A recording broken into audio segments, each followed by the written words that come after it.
अस्सलाम वालेकुम, मैं हूं ज़िशान मलिक और आप देख रहे हैं PSL हंगामा presented by Sunsilk powered by Clear Men cooling agent पेल। PSL हंगामा जारी है और PSL का सीज़न 10 भी जारी और सारी है और मुकाबले हो रहे हैं। कल एक मुकाबला हुआ क्वेटा ग्लैडिएटर्स और मुल्तान सुल्तान्स का और मुल्तान सुल्तान्स पहले नंबर पर आ गई नाज़रीन नीचे से।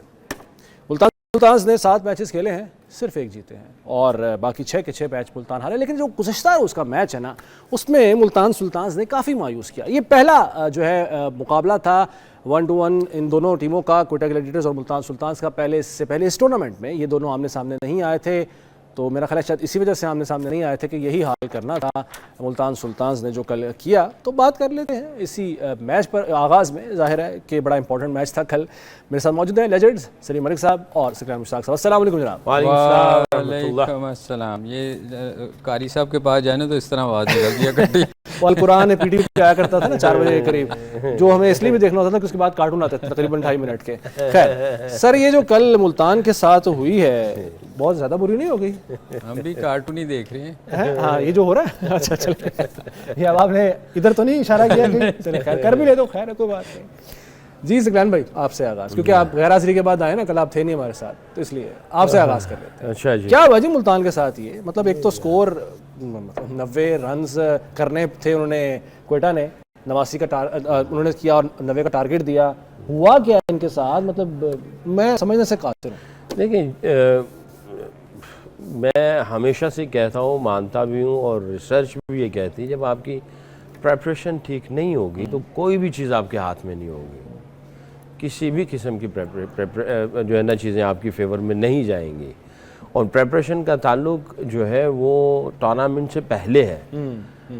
भी आप कॉम्बिनेशन क्या लेके जा रहे हैं, किस फिलॉसफी पे क्रिकेट खेली जाएगी, आपका सपोर्ट स्टाफ जो है वो कौन है, वो किस तरीके से चीज़ों को ऑपरेट करना चाहता है, आपका विनिंग फार्मूला पहले से बना होता है, लोगों के विनिंग फार्मूले को आपने देखा होता है, स्ट्रेंथ एंड वीकनेसेस का पता होता है, तो आप, सीखा होता है। और अगर फर्ज किया दूसरों ने भी तैयारी की, आपने भी तैयारी की हुई है, प्रिपेयर्ड हैं आप, तो आंकड़े के मैच होते हैं, तो उसमें पता चलता है यार तैयारी करके आए हुए हैं। सही है। और जब बिल्कुल ही वन साइडेड चीजें चल रही हो तो ये बिल्कुल ऑब्वियस हो जाता है कि आपकी तैयारी कोई नहीं थी। सही है। और किसी भी लिहाज से जो है ना आप प्रिपेयर्ड नहीं थे। तो आप ये देखें इसके ऊपर क्या बात करें। अगर आप मुझसे पूछना चाहते हैं तो मैं क्वेटा ग्लैडिएटर की बॉलिंग और बैटिंग को सराहूंगा कि उसने बताया है कि मुल्तान और क्वेटा की approach, intention, skills, planning, preparation और उनके जितने भी जो कैरेक्टर थे खिलाड़ियों के, उनमें बहुत फर्क नजर आ रहा है। वाज़ेह फर्क था, बहुत ज़्यादा फर्क है। आमिर ने जो बॉलिंग की है, खुर्रम शहजाद को मैं कहूँगा कि जो उसने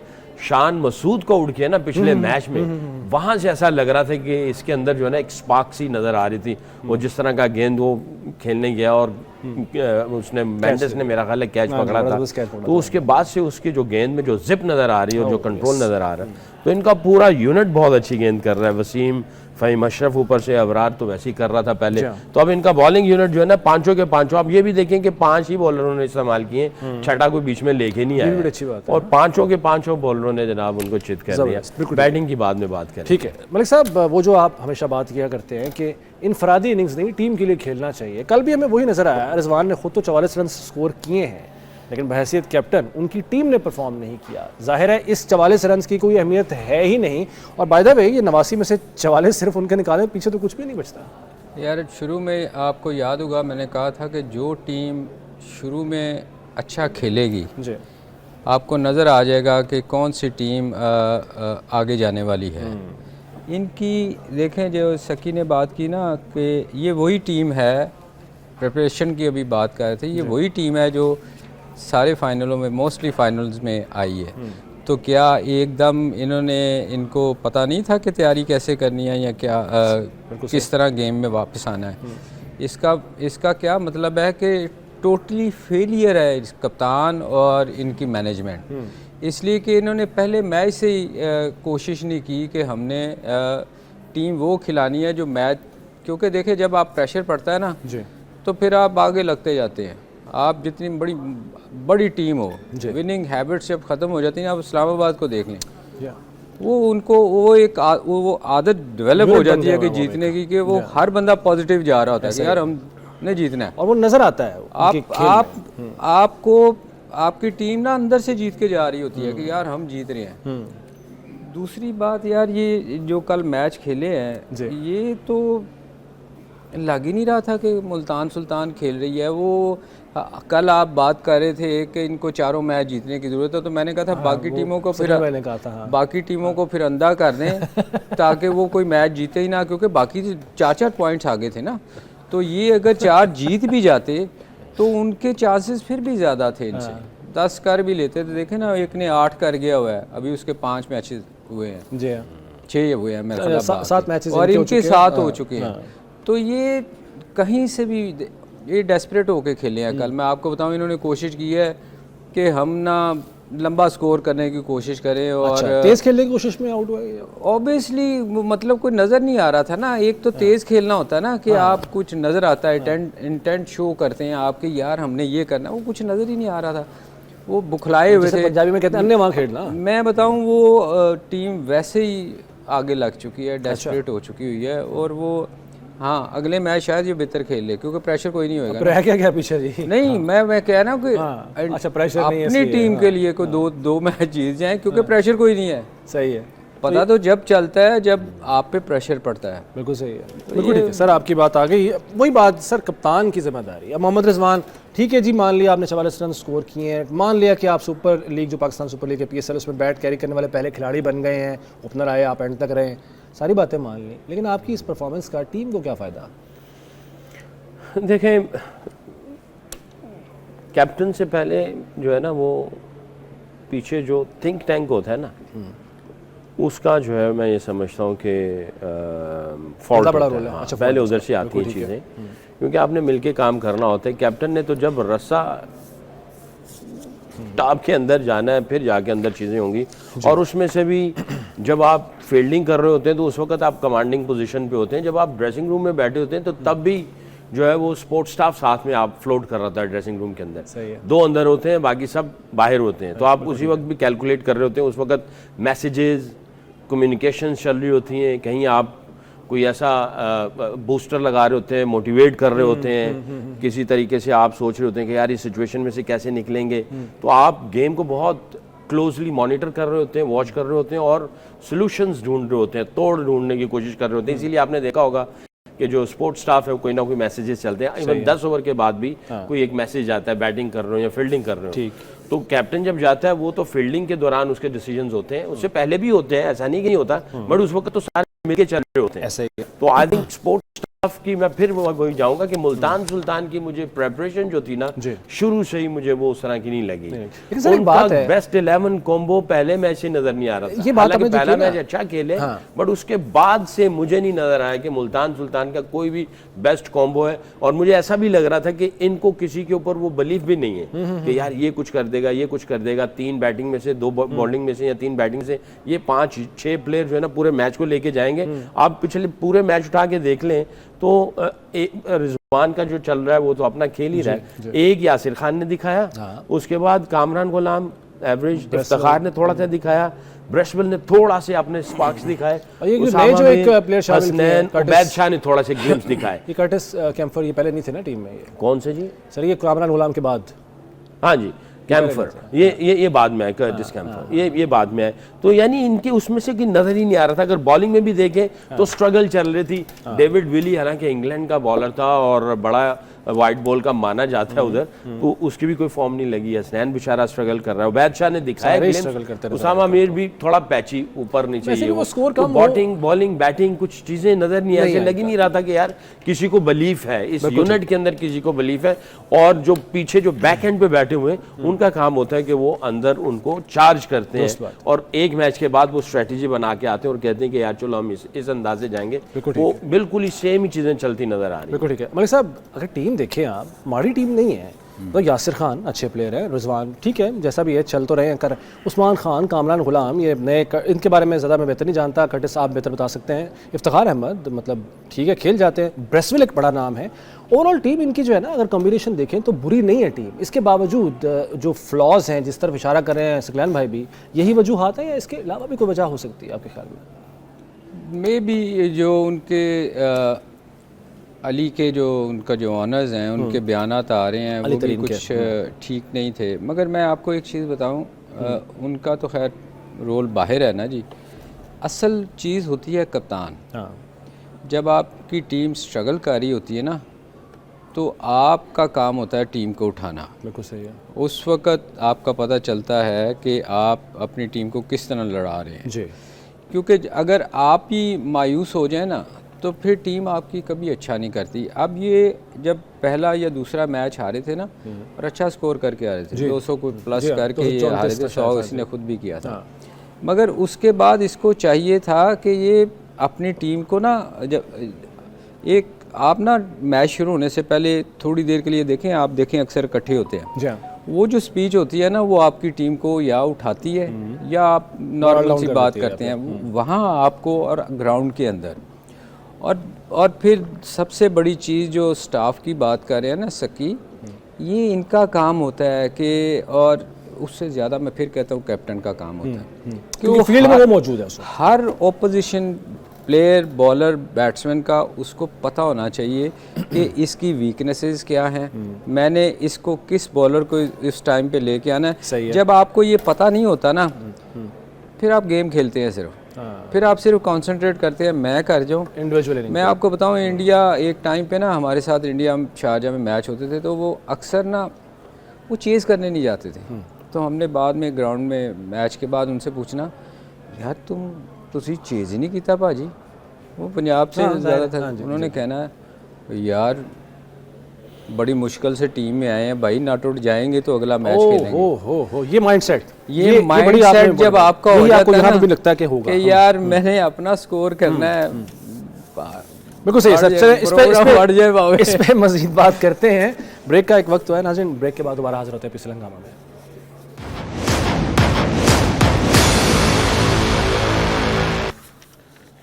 पीएसएल हंगामा में एक बार फिर खुशामदीद। और हम बात कर रहे थे, पोस्टमार्टम कर रहे थे गुज़िश्ता रोज़ के मैच का, कोयटा ग्लैडिएटर्स मुकाबला मुल्तान सुल्तान्स। बड़ा मायूस किया मुल्तान सुल्तान्स ने।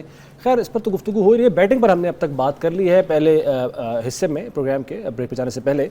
अब ज़रा बॉलिंग को डिस्कस कर लेते हैं। सकलैन भाई, जो बॉलिंग कोयटा ग्लैडिएटर्स ने की है, मोहम्मद आमिर, पहले तो ये बड़ी हैरत हुई मुझे कि 3 ओवर्स किए इन्होंने, और वो विकेट तो खैर वो कोई नहीं ले सके, लेकिन ठीक है रन उन्होंने जो है वो रोके रखे हैं। और बाकी जो ओवरऑल बॉलिंग रही है, खुर्रम शहजाद का आपने तस्करा किया था सरसरी तौर पर, लेकिन इस पर मैं मज़ीद आपसे जानना चाहूँगा। 4 ओवरों में 23 रन उन्होंने दिए और 4 विकेटें हासिल की, और ओवरऑल जो बॉलिंग रही है कोयटा की, कैसे देखते हैं? आई थिंक इस वक्त ये जो कल के मैच में और पिछले 2-3 मैचों में चले जाएं तो मुझे ऐसा लगता है कि कोयटा ग्लैडिएटर की जो बॉलिंग है वो बिल्कुल पूरी बॉलिंग है। पूरी से मुराद कि ये किसी भी टीम को वक्ता डाल सकती है। हाँ सही है। आमिर फॉर्म में है। खुर्रम शहजाद के जो पिछले 2-3 मैचों में जो उसने बॉलिंग की है और जिस निप के साथ, जिस कंट्रोल के साथ कर रहा है, और वो बड़ी मछलियाँ भी खा रहा है, यानी कि टेल एंडर को आगे आउट करना। और आई थिंक और वसीम जूनियर एक टाइम पे पाकिस्तान टीम में इसकी परफॉर्मेंस जो थी, हारिस रऊफ़, नसीम शाह और शाहीन, इसके साथ साथ चलता था। कई मैचों में कदरे बेहतर भी था, तो इसके भी ग्लिम्स नज़र आने शुरू हो गए अभी मोहम्मद वसीम के। तो देखें इसमें भी 4 में 18-2। फ़हीम अशरफ को जो है वो आई थिंक पिछले मैच की जो, क्योंकि ये ऑलराउंडर है, बाज़ को आपकी बैटिंग अच्छी होती है ना तो आपकी बॉलिंग में भी कॉन्फिडेंस आ जाता है। अगर बॉलिंग अच्छी होती है तो बैटिंग में भी कॉन्फिडेंस आता है। ये एक दूसरे को जो है ना वो हेल्प करते हैं, बॉलिंग बैटिंग को, बैटिंग बॉलिंग को। आई थिंक इसने जो पिछले से पिछले मैच में जो 40 रन किए हैं, कोई 20-22 गेंदों के ऊपर, उसके बाद से बॉलिंग के अंदर भी इसके जो है ना कॉन्फिडेंस मुझे लगता है कि वापस आया हुआ है। ठीक है मुल्तान गिरा पड़ा था, सारी चीज़ें थी, मगर फिर भी आई थिंक क्रेडिट अवे नहीं लेना चाहिए। फ़हीम अशरफ की बॉलिंग भी डिसेंट चल रही है, और अबरार तो कर ही रहा था इनका परफॉर्मेंस। तो ये देखिए इनके पांचों के पांचों बॉलर जिस तरह की बॉलिंग कर रहे हैं, मैं ये समझता हूँ कि ये इस्लामाबाद यूनाइटेड जो टॉप पे बैठी है, ये उसको भी वक्ता डाल सकती है। हालांकि ये हार चुके हैं उनसे, बट अब इनकी बॉलिंग जो है ना मुझे ऐसे लग रहा है पीक पकड़ रही है। बिल्कुल ठीक है, निखार आ रहा है जी, और इस्लामाबाद यूनाइटेड के लिए भी खतरा नहीं। आपने जो कहा ना कि मोहम्मद आमिर से बॉलिंग क्यों नहीं करवाई गई, क्योंकि देखें उसने 3 ओवर्स किए थे, चूँकि विकटें गिर गई, विकटें गिरनी शुरू हो गई, और ये आखिरी ओवर करता है। सही, तो आखिरी ओवर तक मैच ही नहीं गया। बिल्कुल ठीक। 17 ओवरों में मैच खत्म हो गया, इसलिए उसकी बारी नहीं आ सकी। देखें ना बीच में से उन्होंने 4-4 ओवर उन लोगों ने करवाए जिन्होंने आउट किए हैं। जब विकटें गिर रही होती हैं तो फिर आपकी कोशिश होती है कि उन्हीं बॉलर को रखे बॉलिंग करवाई जाए जो आउट करें। हाँ, सही। तो मेरा ख्याल आमिर की एंड में लास्ट ओवर करवाता है, वो उसकी बारी ही नहीं आई। सही। अच्छा सर, इसमें आप ये भी कह सकते हैं इस स्कोर शीट को देखते हुए और मैच को देखते हुए कि साउथ ने अच्छी क्रिकेट, अच्छी कप्तानी की कि भाई चलो आगे लगे हुए हैं और अटैकिंग ही करता चला गया, और जो विकेट ले रहा उसने उसके स्पेल्स करवाने शुरू कर दिए। उसका एक ओवर रख दिया, इब्रार का एक ओवर रखा हुआ था, तो उसने बिल्कुल ही अटैकिंग जो है ना वो मोड में रहा। अच्छा, ये सऊद शकील का चूंकि आपने नाम ले लिया तो मैं ज़रा नाज़रीन से भी शेयर करूंगा, आपको लेकिन पता ही होगा आप लोगों को कि टेस्ट जो रैंकिंग अभी जारी किया ICC ने, उसमें माशाल्लाह से पहले 10 में पाकिस्तान का कोई खिलाड़ी नहीं है। 11वें नंबर पर यही सऊद शकील है जिसने कल T20 मैच में 42 रन स्कोर किए हैं, टेस्ट में 11वें नंबर पर है। तो ये लेकिन अपने आप को आहिस्ता आहिस्ता आप समझते हैं कि ये प्रूव कर रहे हैं कि हाँ, मैं सिर्फ टेस्ट या वनडे नहीं, मैं T20 भी खेल सकता हूँ, अच्छा खेल सकता हूँ अपना। लेकिन मैं जब मैं हेड कोच था, ऑस्ट्रेलिया के खिलाफ वनडे सीरीज थी, एक मैच इसको हमने खिलाया था। 3 वनडे थे और उसके बाद 2 मैचों में तो चीफ सिलेक्टर की बात हुई इससे, क्योंकि ये टेस्ट को बहुत ज़्यादा फोकस कर रहा था, वनडे में इसको इसका नंबर पे जो है ना वो कंफर्टेबल फील नहीं कर रहा था। उसके बाद खैर ये कोई वाइट बॉल की क्रिकेट हुई नहीं, यानी 50 ओवर्स की क्रिकेट नहीं, सारी T20 थी, ये T20 में नहीं था। ठीक है। तो उस वक्त जो चीफ सिलेक्टर मोहम्मद वसीम की और इससे जो बात हुई तो इसने कहा कि मुझे कुछ क्लैरिटी नहीं मिल रही नंबर का, ये वो इस तरह। उसने कहा कि तुम्हें अपने आप गेम को इवॉल्व करना पड़ेगा। तो मैं बहुत खुशी से भी कह रहा हूँ कि इस बच्चे ने जो है वो इवॉल्व किया अपने आप को। टेस्ट में आपने कहा 11 पे आ चुका है, तो वहाँ पे उस वक्त वो कहीं पे भी नहीं था, इसका डेब्यू भी हुआ था।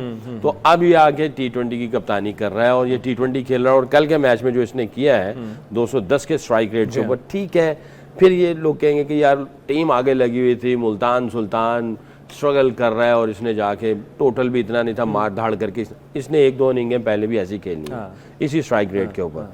तो आई थिंक इसके अंदर एक लर्निंग चीज़ है, इवॉल्व कर रहा है, ये चाहता है मैं हर फॉर्मेट में जाऊं, जो कि अच्छी बात है। सर, मोहम्मद वसीम ने लिबर्टी दी सऊद शकील को, जिसका नतीजा हमने कल की परफॉर्मेंस में भी देखा और वैसे भी ओवरऑल जो है वो जैसे कि बता रहे हैं कि किस तरीके से जो है कॉन्फिडेंस का जो है हाल हुआ है। मैं थोड़ा सा, मेरा चूँकि सकी भाई मेरा बहुत पॉजिटिव अच्छी बात उसमें है, मगर मैं वापस उस पर आऊँगा कि देखें जब प्रेशर होता है ना तो तब पता चलता है बैटिंग का और बॉलिंग का, क्योंकि वो तो वैसे जो सकी उसको वैसे कह चुके हैं कि लोग ये कहेंगे, मगर हकीकत यही है कि जब 90 स्कोर बोर्ड पे नज़र आता है ना तो आप पे कोई प्रेशर नहीं होता। बिल्कुल सही है। हाँ, जो असल बात जो सकी ने की वो एक अच्छी बात उसमें नज़र ये आती है कि वो टीम के लिए खेलता है। सही है। वो ये कोशिश नहीं कर रहा, बाकी मैचों में भी मैंने उसको देखा है कि वो कोशिश करता है कि मैं जाके तेज़ खेलने की कोशिश करूं, उसमें आउट हो जाना वो एक अलग बात है। सही है। मगर वो ये कोशिश नहीं करता कि मैंने अपने 50 करने हैं और टीम बेशक हारती है तो हारे।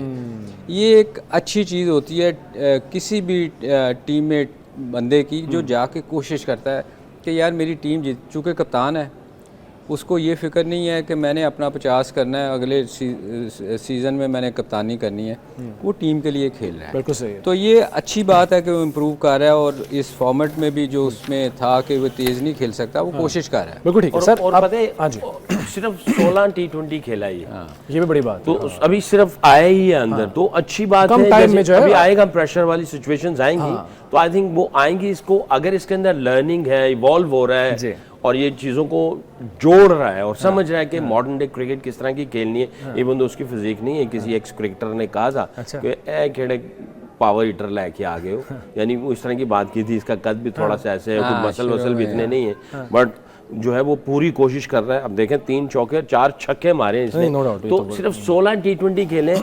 आएंगे प्रेशर सिचुएशन, अल्लाह करे उन प्रेशर सिचुएशन से निकले और करके दिखाए जी। सर अब जरा टेबल पे जरा एक नज़र मार लेते हैं, जो अभी इस वक्त इस्लामाबाद यूनाइटेड टॉप पर ही हैं, 5 मैचेस उन्होंने खेले हैं, बाकी सब टीमों से कम मैचेस हैं उनके अभी तक, लेकिन 10 पॉइंट्स के साथ सारे मैचेस जीतकर वो सारे फहरिस्त हैं। कोटा ग्लैडिएटर्स दूसरे नंबर पर 6 मैचेस खेले हैं उन्होंने, 8 पॉइंट्स हैं उनके। लाहौर कलंदर्स 6 पॉइंट्स हैं, 6 मैचेस खेलकर 3 जीते हैं। कराची किंग्स भी उसी तरह से, उन्होंने भी 3 मैचेस जीते हैं। थोड़ा सा इनकी रन रेट का फ़र्क है लाहौर कलंदर्स के साथ। पेशावर ज़ल्मी और मुल्तान सुल्तान आखिरी 2 नंबर्स पर हैं। ये टेबल सामने रखते हुए और अब तक की परफॉर्मेंसेस सामने रखते हुए आपको अब मेरा ख्याल ज़्यादा मुश्किल नहीं है फाइनल 4 जो हैं टीम्स, उनका इंतखाब करना। जी जी मेरी तरफ आ रहे हैं। सकराम भाई, आपकी मुस्कुराहट हाँ नहीं आप सही कह रहे हैं कि ये जवाब, सॉरी मैं बड़ी मजरत के साथ रोकूंगा आपको, ब्रेक का कहा जा रहा है, ब्रेक के बाद वापस आके आपसे इसका जवाब लेते हैं। नाज़रीन, एक ब्रेक के बाद दोबारा हाजिर होते हैं।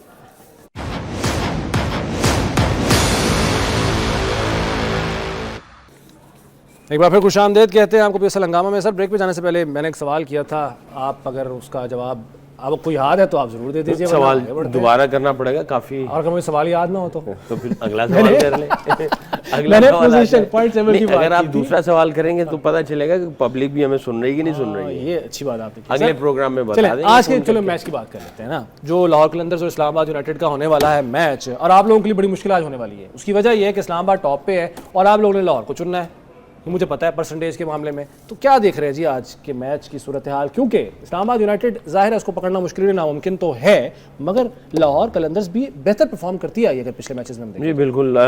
देखें T20 में तो आप कभी भी किसी एक टीम को नहीं कह सकते कि भी ये आउट ऑफ द गेम है, ऐसा नहीं हो सकता। और लाहौर कलंदर के पास ऐसे प्लेयर्स हैं जो कि गेम चेंजर हैं, मैच विनर हैं, और उसमें हम हमेशा फ़ख्र की बात हमेशा ऑन टॉप करते हैं कि भी फ़ख्र ऐसा है जिस दिन वो चलता है वो पूरा मैच ही एक साइड पे कर देता है। शाहीन ने भी पिछले 2-3 मैचों में बहुत अच्छी बॉलिंग की और इनकी टीम बुरी नहीं है।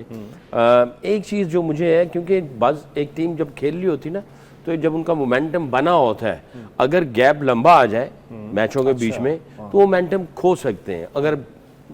अगर मैच के ऊपर मैच हो तो तब भी वो कुछ चीज़ें जो है ना वो, क्योंकि उनके पास प्रिपेयर्ड होने के लिए ब्रीदिंग स्पेस नहीं है, तो तब भी प्रॉब्लम हो सकती है। तो इस्लामाबाद यूनाइटेड 5 खेले हुए हैं, लाहौर कलंदर 6 खेले हुए हैं, बट इनका ना गैप बहुत लंबा हो गया है। कोई मैच जो है ना वो 3-4 दिन से कोई मैच इनका हो नहीं रहा।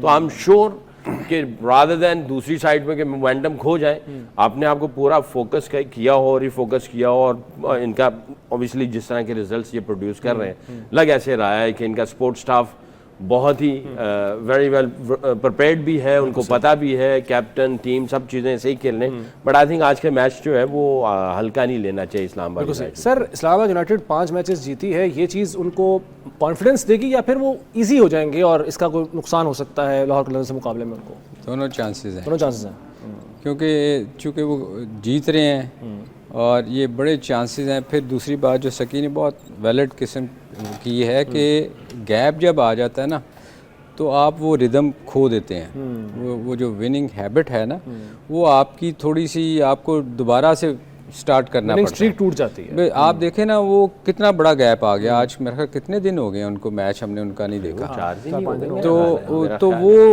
उसको बीच में छुट्टी भी थी ना, एक दिन मैच की नहीं थी। हाँ जी, उसका नुकसान हो सकता है। और अगर लाहौर कलंदर को देखें, ये रेगुलर खेल रहे हैं, बेशक हार भी रहे हैं मगर खेल रहे हैं, तो वो टच के हैं ना, वो क्रिकेट हो रही है। तो मेरे ख्याल में थोड़ा सा एक्स्ट्रा एफर्ट करनी पड़ेगी इस्लामाबाद को लाहौर से जीतने के लिए, क्योंकि लाहौर की भी टीम बुरी नहीं है। और मेरे ख्याल में लाहौर को थोड़ा सा उनका जो थिंक टैंक है उसको सोचना चाहिए। सिकंदर रज़ा को इनको थोड़ा ऊपर ट्राई करना चाहिए।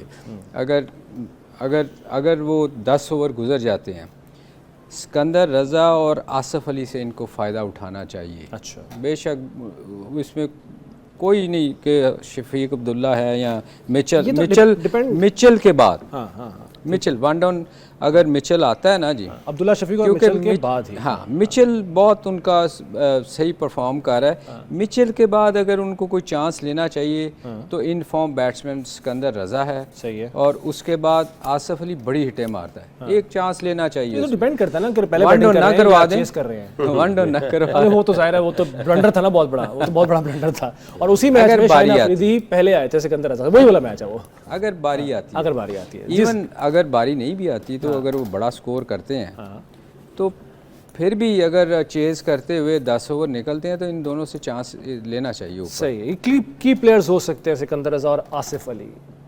जी सिकंदर रज़ा तो कर ही रहा है ना, कर ही रहा है, हाँ। और मैं भी बैटिंग पोजीशन अभी तक कोई थोड़ा काफ़ी नीचे, उसको ऊपर आ जाना चाहिए। ठीक, मोहम्मद नईम आई थिंक उसको दे रहे हैं, चांसेस भी दिए हुए लेकिन हैं। फायदा अब्दुल्ला शफीक वन डाउन पे पिछले मैचेस में चल रहा है, गया है, तो आई थिंक इसको स्विच कर दिया जाए, सिकंदर रजा एक नंबर और ऊपर आ जाए।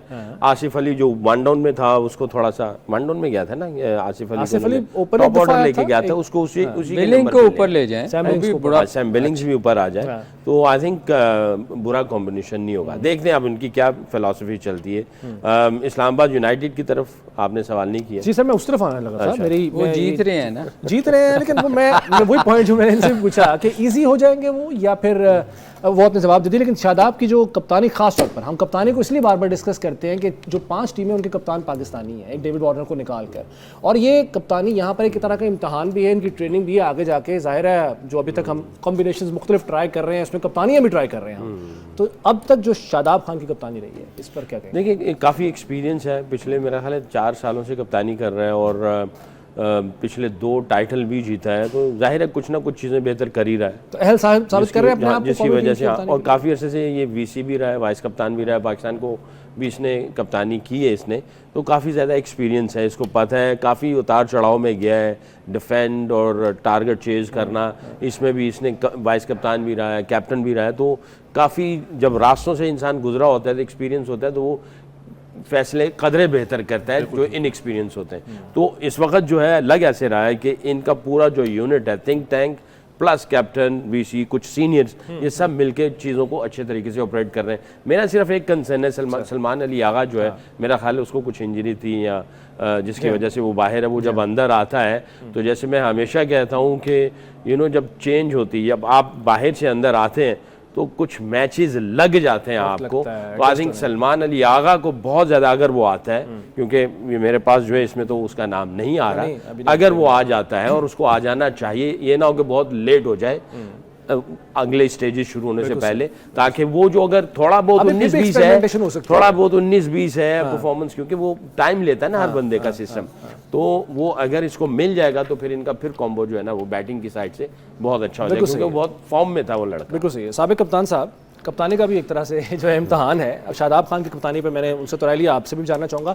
ये कप्तान मुकाबला कप्तान भी होगा और उसके साथ साथ हम एक टर्म यूज़ करते हैं ऑडिशन की, तो ये आज का मैच ऑडिशन भी हो सकता है कि जी आगे जाके कौमी टीम की, क्योंकि एक तरफ शाहीन आफरीदी भी बड़े मजबूत कंटेंडर हैं और शादाब खान जिस तरह से परफॉर्म कर रहे हैं, जिस तरह से अपनी टीम को लेकर चल रहे हैं, बेहतर ऑप्शन वो भी हो सकते हैं कौमी टीम की कप्तानी के लिए। देखिए मेरा ख्याल कप्तानी शादाब को भी दी गई और शाहीन को भी दी गई है। मैं हमेशा कहता हूँ जब आप बहुत ज़्यादा कप्तान ट्राई करते हैं ना तो फिर अच्छा नहीं, साइन अच्छा नहीं होता। सही है। तो इसलिए इसमें कोई शक नहीं कि वो पिछले कई सालों से कप्तानी कर रहा है इस्लामाबाद की, और बहुत अच्छी कप्तानी कर रहा है, मगर सम हाउ उसकी पाकिस्तान टीम में उस तरह परफॉर्मेंस नहीं रही, होती नहीं रही, या अनफॉर्चुनेटली कुछ बैड लक जो भी आप कह लें। तो मेरा ख्याल कप्तान हमेशा वो होना चाहिए जो पाकिस्तान टीम में परफॉर्म कर रहा हो। सही है। और क्योंकि लोग कप्तान को देखते हैं कि हमारा कप्तान कैसी परफॉर्मेंस दे रहा है, तो मेरा अपना ज़ाती ख्याल है कि कप्तानी के लिए ज़रूर ट्राइयाँ की इन्होंने, कोशिशें की, मगर कामयाबी नहीं सर हुई। आपने कहा कि बैड लक की वजह से वो चल नहीं सका कप्तान के तौर पर, नहीं, तो मतलब बैड लक, ग्रुपिंग का नया नाम बैड लक है?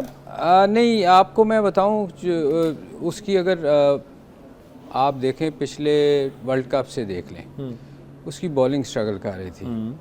आप वहाँ गए अमेरिका से पहले, हाँ, तो आपने उससे बॉलिंग ही नहीं करवाई, उसको मिडिल ऑर्डर खिलाते रहे। तो मतलब आप क्या सोच के टीम सेलेक्ट करते हैं? उस वक्त भी हमने बड़ा शोर मचाया था कि आप देखें अगर किसी को ऑलराउंडर लेके जा रहे हैं तो उसको ट्राई तो करें। फिर आप तो फिर किसी को ये मतलब ख़राब करने वाली बात है ना कि आप जिस चीज़ के लिए लेके गए हैं उसकी ट्राई नहीं कर रहे, आपको उसको बैटिंग पे करवाए जा रहे हैं। सर बिल्कुल ठीक है, ये चीज़ें ठीक नहीं होती। वक्त कम है, अब आपका लिए सबसे मुश्किल सवाल मैं आज की ट्रांसमिशन में करने वाला हूँ। प्रेडिक्शन, मैच कौन जीतेगा? यार लाहौर कलंदर मुझे पसंद है 60-40। 60-40। एक तो वो वैसे ही थोड़े लेट आ रहे हैं वापस, उनको टाइम लगेगा, इसलिए मैं 60 लाहौर के दे रहा हूँ। 40 ये आपने आते ख़राब कर दिए, पहले पूरा टीम का सिलेक्शन करते थे, अब ये भी परसेंटेज पे आ गए हैं। आपकी क्या परसेंटेज है? ने अच्छा आदत डाल दी है। इसको उल्टा कर दें 40-60। 60-40 इस्लामाबाद, 60-40 लाहौर। अच्छा, यानी आपकी टीम, दूसरे अल्फाज में आपकी टीम जो है इस्लामाबाद यूनाइटेड है आज के मैच के लिए फेवरेट, और आपकी है लाहौर कलंदर्स। तो देखते हैं जनाब 60, क्या 40। फैसला निकलता है। आज का मैच बड़ा इंपॉर्टेंट होने वाला है। बहरहाल वक्त खत्म हो गया है, इजाज़त दीजिए, अल्लाह हाफिज़।